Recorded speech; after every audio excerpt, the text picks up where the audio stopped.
Here you can see one Native American little boy who is carrying these feathers in his back, and for me is not very different than birds. So I will talk also about this young boy during my talk.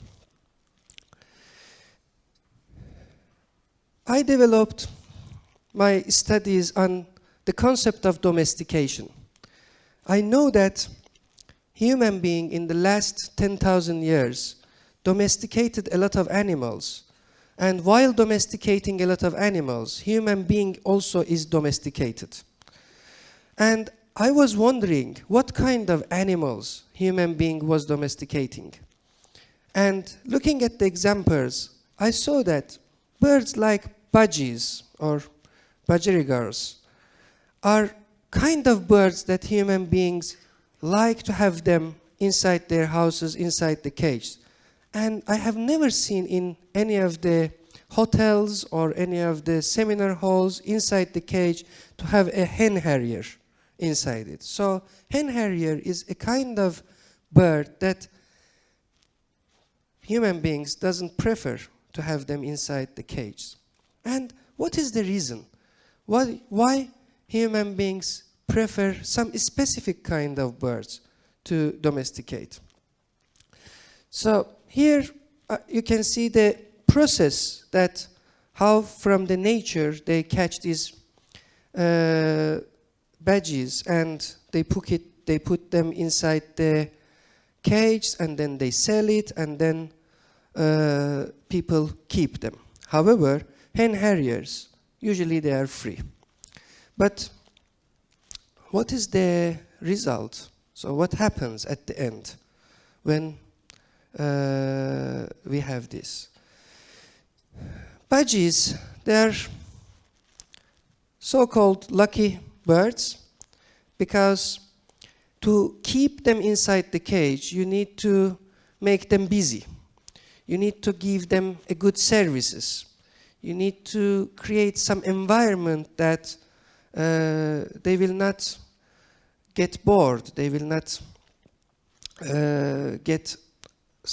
have psychological problems. So interior designers usually trying to create a very good interior environment for them, as you can see in this kind of cage, that they would love to stay. So this domestication, creating this good environment, is actually schooling people, schooling the birds, teaching them how to behave, how to talk, how to dress. This is another picture from my young boy. When the white Europeans entered to the land of America, they took these budgies, these innocent birds, into the schools, and they tried to teach them how to become a domesticated animal.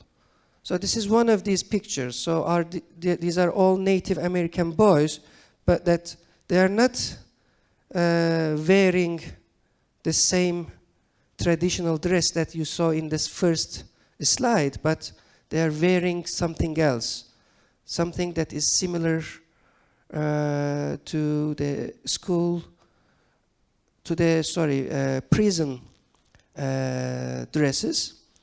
And they look like kind of prisoners inside the schools. And what about the others? The others that human beings couldn't domesticate them. Their end is like my hen harriers in the left side and the other brave fighter Indian Americans that are all killed. So, as a summary of the first part of my talk, there is a domestication process that tries to give specific moralities to people or birds or any beings that to keep them in limits that their ruler human beings, they want them to be. And the ones that they are not supporting this process, they are killed or actually erased from the land. To keep it more clear, I want to give an example from another bird that you know it more clearly. This is chicken. This chicken farm is very similar to an urban area because here we have a lot of similarities that I tried to write there that makes this area completely similar to an urban area. Probably one of the main things is that, yes, all these birds are domesticated animals. Like all the people that you find in the cities, they are domesticated human beings. This farm, the aim of this farm, establishing this farm, is to create capital. So there is not any other aim. One person has a money trying to invest on a company, on a establishment, and finds out that building a chicken farm is actually a good idea, profitable, so establish it. And at the end, he wants to have more money. So this is the aim of establishing this farm. That's the same with urbanized areas. Here you can see all the chickens are similar to each other. Like the photo that I show from the students, they dress all the same kind of dresses. Here also you can see that all the chickens are from the same species and they are very uniform. And they are not from different races, different ages, different abilities, but they are almost the same. The yields in this farm is very limited. That means that if the aim of this chicken farm is to produce egg, so the yield is only limited with egg. So everything in this farm is helping or supporting the production of eggs, not anything else. There is not any horizontal relations between these chickens. So none of these chickens are friends to each other. They are not supporting each other. None of them giving their food to the other one. They have no relations. They are not fighting with each other. They have no relations with each other. But all the relations is vertical, from the owner of the factory to the chicken. So they organized everything, like urbanized areas. Even with your wife or husband, the relation that you have is through estate. So estate says that according to this, notebook, you are married. If you want to get divorced, you have to go to the court, that estate. Even your relation with your children, your relation with your wife is not horizontal, is vertical. So you are connected to your wife through the estate, through the court. It's like here. Another very amazing similarity is that there is a guy in the middle. I love this guy. This is my guy. Yeah, this one. He is a very beautiful guy. So this one is a service provider. He is a very kind person. Every morning he is coming to this farm and giving food to this chicken, then giving them water. Then when it is needed, he's bringing his spray. It's very magical spray that he sprayed them with this poison, probably. And interestingly, as I wrote here, he always has a mask because he knows that what he is doing is actually dangerous. So this mask is actually, I think, very, very important issue here. Because if he didn't have mask, we could say that he doesn't know the effects of this poison, so that's no problem, we cannot criticize him. But the issue is that he always carrying this mask, so He's very aware of what he is doing. And this guy is a service provider, like our municipalities, you know. They bring you water, they bring you food, they bring you, work opportunities, schools, a lot of services to us. So this guy also is a very good service provider, a very kind person. This system is absolutely dependent to the outsources. So chickens eat food. Where the food is coming? Can you see any food farm here? No. So the food must enter to this system from outside. They are drinking water. This system is not able to produce water for them. So they have to come from outside. Even this spray, whatever they have, whatever they need, it's coming from outside. So the system is not producing any needs of these people. That's like cities, urban areas. They cannot produce anything that they need. So everything is coming from outsource.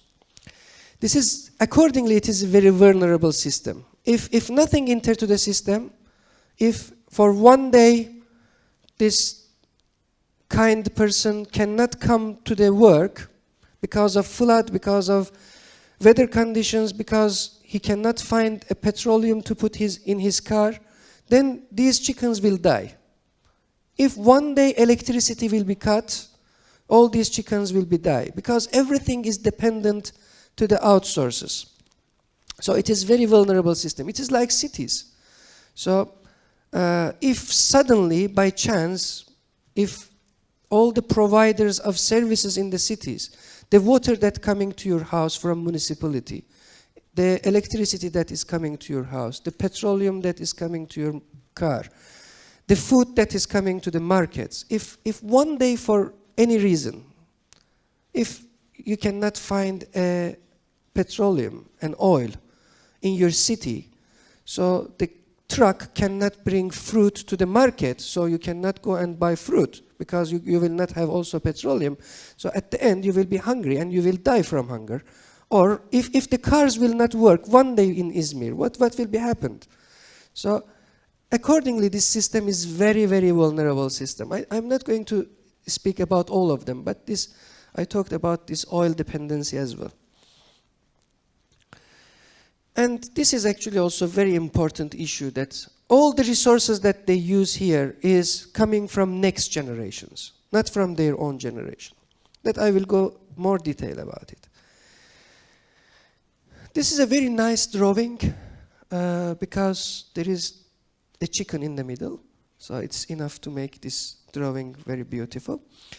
So this is a drawing of United States Department of Agriculture, giving the standards of how they can call chickens as products. So if a chicken in a farm, because in the USA, you know, they have standards for everything. So the capitalist system is working there. So when you go to the market and wants to buy an egg, so over the egg it is written that this is a caged hen's egg. So that means, if you have this chart, this chicken is living under half foot square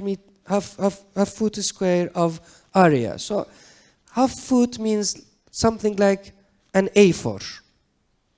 So the chicken that is creating this egg is living in an A4, a cage that the size of cage is A4. So you will be noticed from the product, from the egg. So if the cage is a little bit bigger, it is cage-free hens. So they put 3-4 chickens in the same cage, so their moving area is a little bit bigger, this white area, so it is cage-free hens. And then we have free-range hens, and then we have full outdoor accessed free-range hens. It's like the prisons, you know, they have types, you know, A-type prison, B-type prison, C-type prison, you know, it is like the same mentality. And the most happy chicken in the USA, in the farms, are pasture-raised chickens, that they live in approximately 10 square meter area. So it's an area of approximately 3 meter to 3 meter, 3 meter to 3 meter and a half. And these are quite more free chickens. However, while studying this drawing, I realized that something is missing here. This drawing is only focused on the area of cage, the area of that chicken is living. And something else is missing, which I will try to explain. Based on this misunderstanding that chickens get from this advertisement, because the chickens also saw this picture, so they got a misunderstanding, and they came together in a hall like this, and they decided to become a free-range chickens. You know, it's like a very important movement in between chickens. So they said that, why not? You know, we have to be also a free-range chicken. However, they have never seen this final image that actually the end of being a free-range chicken also is not very different than the end of being a caged chicken. So I tried to just show them to give them a better understanding of their situation. So I tried to fix the drawing that USDA drew. So this drawing, I changed it to this drawing. So here we have 4 different kinds of chickens, but all of them living in 10 square meter. Interestingly, I calculated all these very carefully, and I came to this very surprising result. This is a pasture-raised chicken that he eats the weeds and the worms and the insects that lives in 10 square meters. So all his food needs coming from the area that he is living. So he is like a person who was living in village before 18th century, you know. He was living in a house surrounded by a farm, and whatever he needs for eating, drinking, whatever was coming from his house and the land around it. So this is a pasture-raised chicken. Then the other chickens, very interestingly, as much as their area of life is more limited and as much as they are more inside a smaller cage, they have more dependency to the food coming from outsource. For example, a caged chicken, they are living approximately 7 weeks. So in the week 7, they are sending to a slaughterhouse. So a caged chicken, but this is US standard. So I hear that in Turkey it is between 21 days and 45 days that they are killing chickens. However, if he lives 7 weeks, this chicken, which usually they live, the amount of food they are eating, which is corn and usually soybean, is coming from 10 square meter area. So for one chicken, there is a need for 10 square meter of farmland to produce his food. That means this chicken is living exactly in the same area that this chicken is living. So then what is the reason that this chicken is living in a cage and he is not free? The answer is very, very simple. This is because of supermarkets. This is because of our consumption practices. We want to have fresh chickens to eat. So nobody wants a chicken that is killed 1 week ago. Yeah, we want a chicken that is killed today to eat it. Accordingly, when you live in Izmir, you want the chicken to be fresh, then the chicken farm must be in Izmir. But the soybean doesn't need to be produced the same day. Soybean can be produced 1 year ago, so you can keep it. You don't care, you don't mind. Accordingly, the farm can be far away from your city, but the chicken farm must be in the city. Then what's happening? Because land in Izmir is very expensive, so you don't want to buy a huge land and grow soybean there or corn there. So you prefer to have smaller apartments for these chickens, keep them there in a very compact area, and import soybeans from somewhere else, which I will show you where it's coming from. But how it is in the nature? So this is the above picture, is the one is happening in the real nature. There is no chicken in the nature, but we have some similar birds that they live usually in 10,000 square meter, means 1,000 times bigger area than a pasture-raised chicken lives. There is one reason for it. That is, this forest that this chicken is living there is not built to produce chicken. So the aim of the forest is not, everything is not there to, at the end, to have one chicken, There are thousands of millions of living beings living in that forest, and thousands of millions of yields from that forest, which makes this forest meaningful, and then 10,000 square meter meaningful. And these yields is for next generations, like fertile soil, like reducing carbon from atmosphere, like collecting and storing sun energy in their woods, and a lot of yields that a forest can have. Accordingly, because of our farms, what's happening? So this is again your chicken, and these are the names of Amazon forests areas. So it's a very, very nice image. And here you can see from 1950, this is Amazon forest.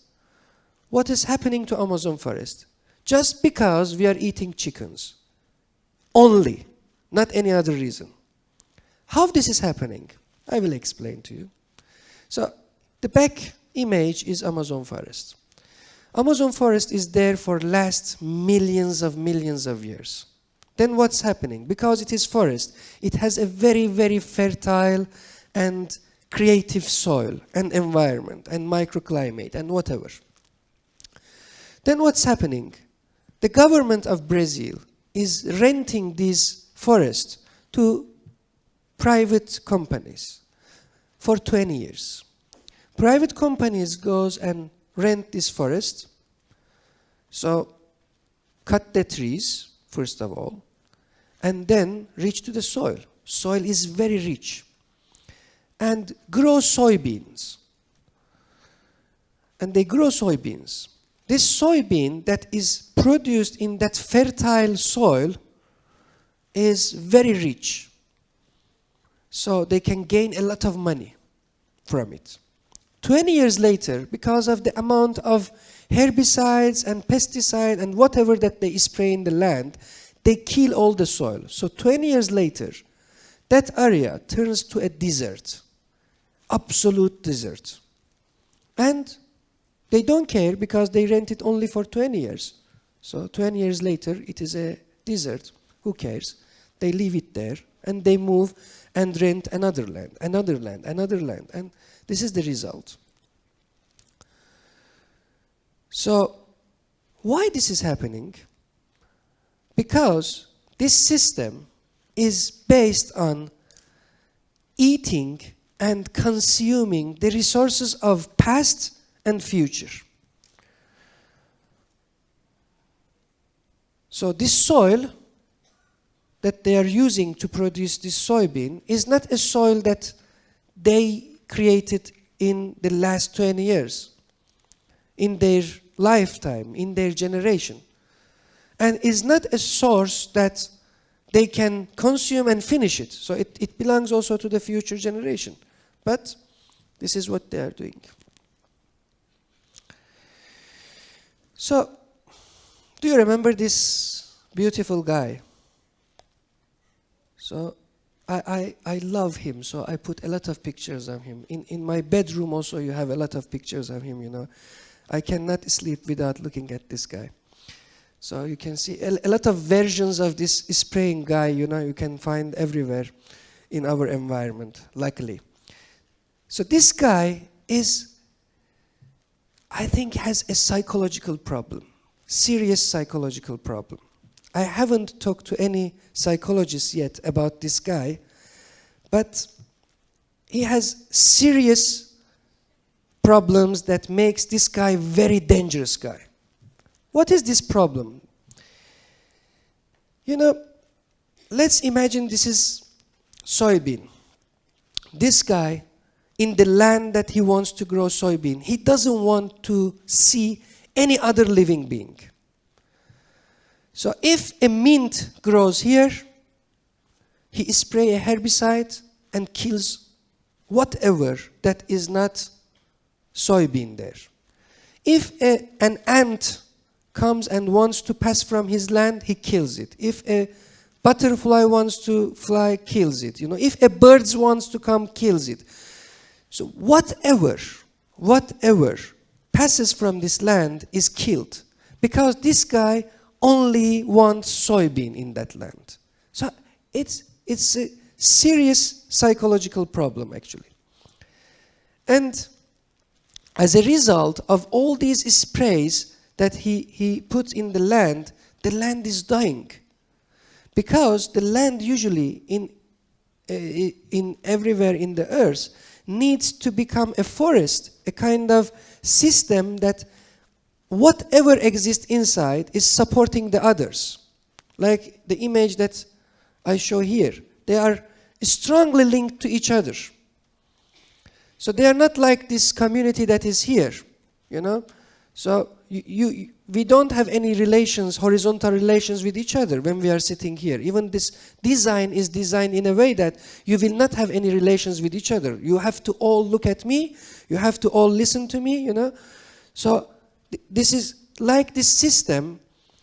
The other urbanized systems is designed in a way that cuts all the relations, all these relations, and makes everybody individual.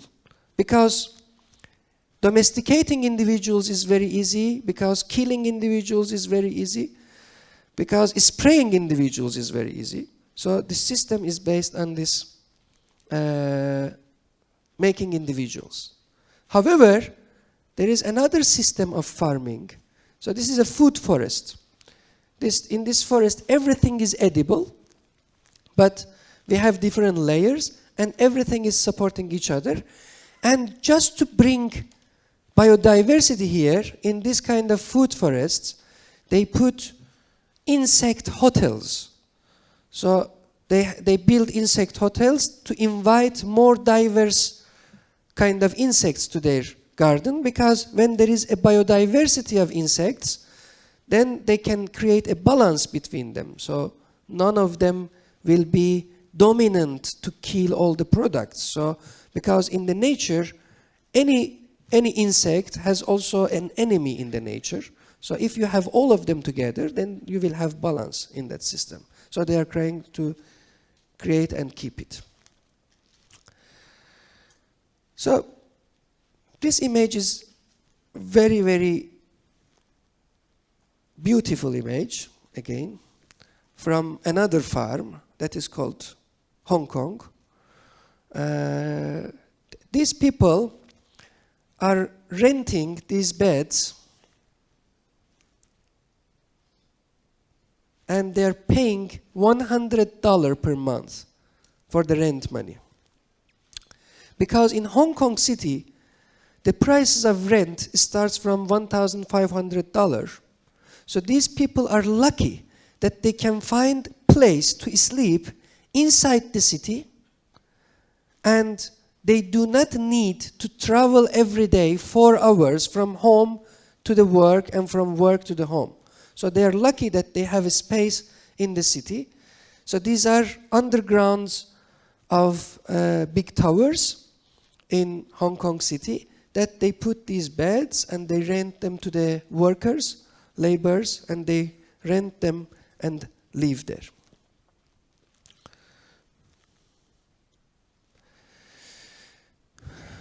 So I entered to the discussion of human beings. So I have less chickens. I have some chickens again here, but less birds. So I'm moving slowly from birds to human beings, just to make you aware. So the situation for human being is not very different. Human beings needs also food and other energy resources in their daily life. So where this is coming from? From the farms that's creating deforestation, killing nature, killing everything in the urbanized world. And then what's happening? So people living in Izmir, but their food is coming from China, from Brazil, from Konya, from wherever. So whatever we are eating. So some calculations that we don't need to really go to the details. Okay. Now, I'm going to restart my presentation. I didn't like the first part, the first time that I did it, so I want to repeat it because I realize that you are not bored. So now I want to show you what is design. Yes, this is design. They designed a net to catch birds. This is design. They designed a cage to keep birds inside the cage, to move them from one area to another area. This is another design, the same design. This is more design, so probably they are educated in a very good schools of architecture and interior, probably, that they do a lot of fancy and great designs, very colorful, you know, very new materials. You can see a lot of new materials, fabrication. Some of these produced by computers. They used rhinos, you know, a lot of programs. They designed wonderful toys, wonderful areas for the birds, because if you don't give these to the bird, you cannot make him happy. So you want to create a fake happiness, because bird will be happy when he's flying outside, you know, when you catch him and put it in a jail. So the only way to make him happy is to put these shapes. So there. Yes, this is designed. These dresses are very well designed. The way that they sit down, they look at the camera is designed. The building there is designed. Everything is designed. All this process is designed. This is designed. The gun that shoots on this bird is designed. This area is designed. Very well designed. Engineers, architects, they came together, they put all their knowledge and they designed it. This is also designed. Yeah, this is, I don't know if it is designed or not, but however, this package is designed. And I designed this, actually not all of it, but this part belongs to Ali Akgün, who is here, but the other parts is my design. However, everything here, this poster is designed, you know, all of these are designed. This spray is designed, this guy is designed, everything is designed. But the problem is, after having all discussions, what is the ethics of designing and not designing? If these are all designed things, these are not all products that make the world a better place to live. If we summarize and make it very simple understanding of ethics, so ethics is, we have a world, so there is another generation is coming, so we make the world a better place for them. So we receive something, when we give it back, we added a value, or at least we give it in a way that in the same value that it had. If this is ethics, how many of these designed products you saw here that making the world really a better place to live? A question. If this is the Amazon forest in 1950, if I will be your design studio professor, instructor, I give this land to you and I will ask you, you are free to design whatever you want to do here. What will be the best answer for this question, ethically? My answer is, please don't touch it. Everything is perfect here. Do not design. Stop. You don't need to design everything. Design is for creating a better world. Here, we have already a better world. We have the ideal world in a forest. So don't touch it. What are you doing? Stop. Don't demolish it. Don't interrupt it. But if I give you this one as a project and ask you to design something there, what do? The answer is very clear. This is the ideal, yeah? So you have to design the process that you can reach to this one. So this is the ethics of design and not to design. If this is this one, please don't design. If we give you this one, okay, please design this one. Please design the process that we can again reach to this ideal. So this is very clear. If this is given to you, don't touch it. If this is given to you, make it this one. If a bird which is caught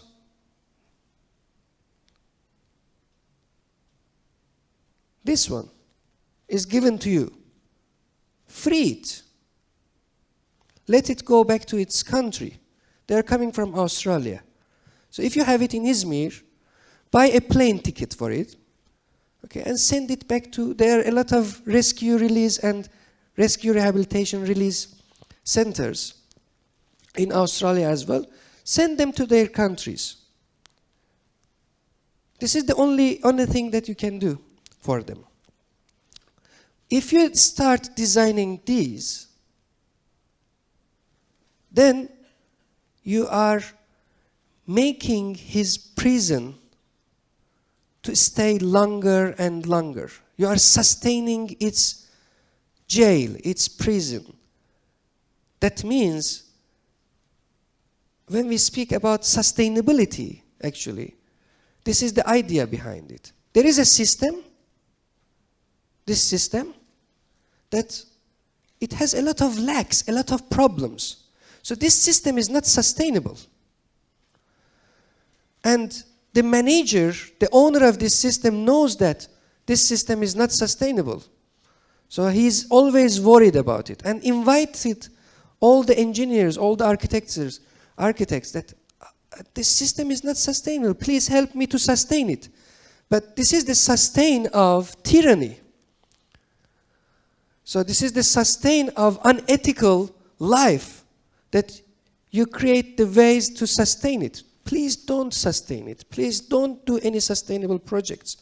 But try to release all the animals, all the birds, all the plants, all the human beings that you are trying to keep them in jail. For the last 2-3 slides, I put some images from my very lovely students that most of them are here. I don't know if these are their direct products or, but we have 3 of them here at least today. So last year we had a studio that we call it the Urban Design Studio that's based on these ethical principles. And what we are doing is we are trying to create this this life, actually. So we are saying that this is absolutely petroleum dependent, oil dependent system. So we are using the resources of next generation. It is not ethical, it is not correct. So what we have to create is to get rid of this oil dependency and create more resilient neighborhoods like this one. So human being is not in the center, but it's part of the ecosystem and whatever. So we have a lot of principles that we are doing, and this was the poster of our studio, and this was a time section that showing the existing urban life and how it must be in the future, actually. So what was based on this studio was trying to keep the energy that a city has as a positive value, that people comes together, lives together, produce culture, produce art, produce science. So these are something very good. We have to encourage it, increase the horizontal relations between people, and make the people able to have their self-sufficient life, self-organizing life, autonomous life, resilient life, and whatever. And we had a lot of strategies to reduce our dependency. So we were doing last year to the 30 years. So we were planning in every 5 years what's going to be happen. And what we were doing actually was, as I explained here, the process of having this and transforming it to this one. So which needs time. So accordingly, we had a lot of different strategies. So this is very, very important. This is our today's life, which is based on a centralized system, everything coming from a center. So whatever you do from morning till evening, you are not the main actor of it. So you have to buy it. So this system, I will put it in this way. If this system will not run very well, you cannot come to the school, you cannot read a book, you cannot have a breakfast, you cannot. So it is like these chickens here. If this guy will not come, you will die. So accordingly, all of us, we are every day praying, please, we like you, please come and feed us. And we are very worried if one day we have a life without him. But if you live in a forest here, you are not dependent to anything. It's very, very interesting. I will just tell you something about this one. If this is electricity system, this is today's electricity system. There is a cable coming to your house from some centers that they are producing electricity. And if one problem happens somewhere, all the city will lose electricity. This is another system that every house produce their own energy and they are sharing with their neighbors. So this one is sharing with this neighbor. This one is sharing with their neighbors. This one is sharing with their neighbors, okay? So everybody is producing electricity and they are sharing with the other one. It's a mathematical calculation. If 70% of this system will be collapsed, 70%, still all the houses will have electricity. All the houses. So there is a big difference of resiliency between these two systems. So this is the same, so this is a university. There must be a big structure with a lot of money that is called university, and you must attend exams to come and register, become here, grades, everything. It's a center. But this is when everyone is university. Everyone is sharing knowledge with everyone. Something like Facebook, something like YouTube, that is very horizontal. Nobody can control it. If If we close 1,000 channels of YouTube, still there are a lot of videos you can find and enjoy from it. If 70% of videos from YouTube are deleted, still YouTube is there, you know. So it is like that, that system. So we try to create it in the cities, in the studios. So that's the design issue, is that how to connect you with you, how to connect me with you, you know, directly. So how to increase these connections.